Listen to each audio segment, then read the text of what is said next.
Welcome to the CFDA Vogue Fashion Fund Challenge. Let's go meet the fashion funders in their natural habitats. Joseph Altazara, Eddie Borgo, Loden Dagger, Billy Reed, and Christian Cota. Find out how they got their starts and what influences their work. My name is Joseph Altazara, and I'm a fashion designer.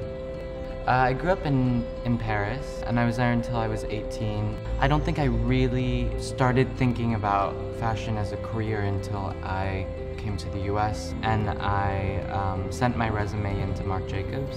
I just got the internship, basically, and that's how I started. It was just a really exciting place to be. It really felt like fashion. I think that there are kind of always two points of origin. There's one that's a more thematic point of origin, which does change every season. There's another point of origin, which is like a technical part, and it's more about how clothes are constructed. They always come from the same place. We are such a small structure, but the business is growing so fast. And I think the financial component of that award would help very much. But I also think that there's a resource aspect to our struggle as well, which we would really use the mentorship for. My name is Eddie Borgo. I'm a jewelry designer and I live in New York City. I grew up in Atlanta, Georgia. I started making kind of one-off pieces for editors. Those editors kind of started purchasing the things that I was making, shooting them in magazines, introducing me to designers, and it seemed like the best time to start my own collection. My process starts with pencil sketches. Usually it's around 2 months of strictly garnering references and visiting the picture library. We hand make every single piece that comes out of the studio. Jewelry is very personal. It's something that's passed down from generation to generation. It's something that really speaks to you. And in that way, it was a natural evolution for me. The nomination itself is such a huge nod from the industry. You have this panel of fantastic judges who you get to, as a young designer, expose your world to. I don't know if either of us are good communicators, but we understand each other really well. I'm Paul Marlowe. I'm Oliver Heldon. Yeah. We're Loden Dagger.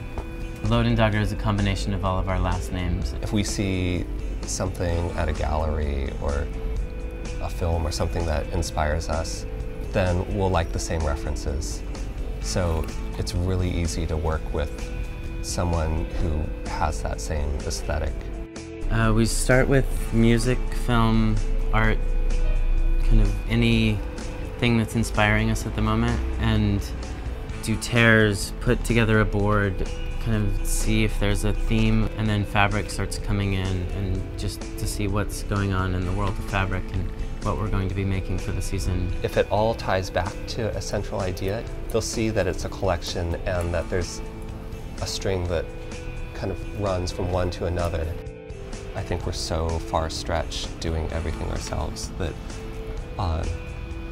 we need more dedicated people for specific tasks, not just everyone trying to handle everything.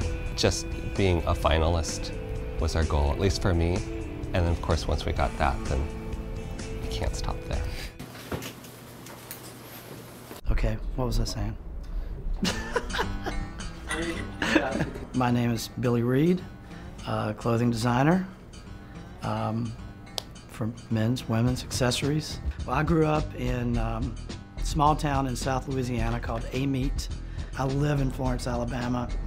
I've spent a lot of time here in downtown New York. Our shop is here. Those two worlds coming together, the fact of the small town in Alabama and downtown New York, I like to have things that can sort of wear well in both places.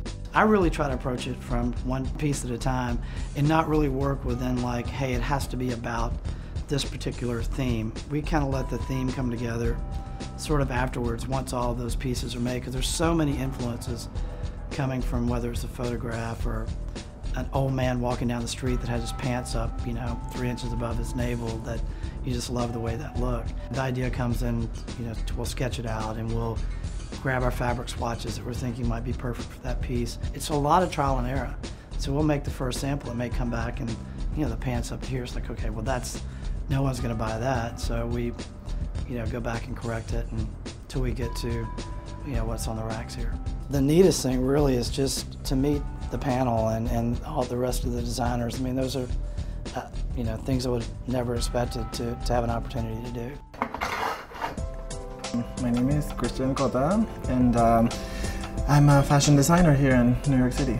For me, what inspires me most is art. So painting has always been a big part of me. I spent about 6 months in Paris trying to paint, and it was in Paris when I saw how women were so fashionable and that there actually was a lot of art in the fashion. So I think that's when I decided to incorporate painting into fashion. I would say there are three main differences in terms of the way I think of fabric. One is the digital world, where it's where I create a print and through the computer develop it and then send it somewhere else to get printed.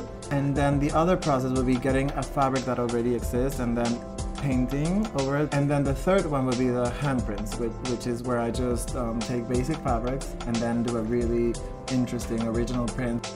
Doing my own fabrics and doing my own prints is really what I want to offer. My woman is always a woman.